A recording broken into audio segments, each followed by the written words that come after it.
Suddenly there was a rumble. As it grew louder, all motion stopped, and boys from both teams looked skyward. Above was a squadron of fighter jets on their way to an air show miles away in Atlanta. The aircraft came closer, so that the boys could make out the markings on the wings and the white helmets of the pilots in the cockpits. Then, with a roar loud enough to rattle the change in a person's pockets, the jets shot off in different directions like an exploding firework. The players on the home team, a group of 13 and 14-year-old boys from the nearby Atlanta suburbs, playing with the North Atlanta Soccer Association, gestured toward the sky with awe. The boys at the other end of the field were members of an all-refugee soccer team called the Fugees.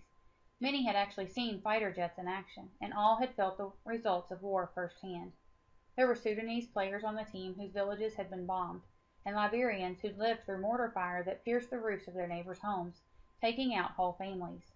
As the jets flew over the field, several members of the Fugees flinched.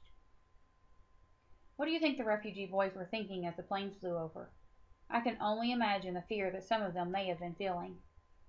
There was someone who was there for the boys to help them through the change of living in a strange country and who would not give up on them. Do you have someone in your life that has never given up on you? Luma is a woman that did just that. She coached the refugee team and never gave up on them. The boys were from war-torn countries and had fled violence and chaos to come to the United States, which had completely different values and customs than their own countries. How would you feel if you were forced out of your country and had to live in a place you were not familiar with? The only way these boys knew how to build relationships was through soccer. Soccer was something the boys from 12 different countries had in common. They would play in parking lots, and they were good. Luma noticed the boys playing and began building relationships with them and became their coach. She wasn't your ordinary coach. She was tough. She expected the boys to look, act, and play a certain way.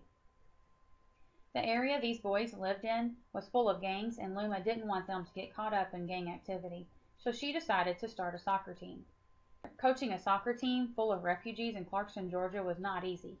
Luma found out she would have to stand up and fight for these boys in order for them to be able to continue being a team.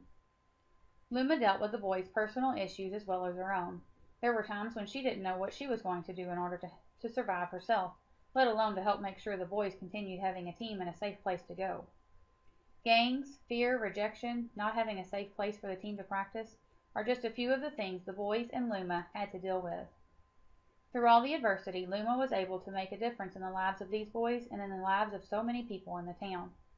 Read Outcasts United, the story of a refugee soccer team that changed the town, by Warren St. John, to see just how much Luma cared about these boys and all she did to make a difference in their lives and in the town.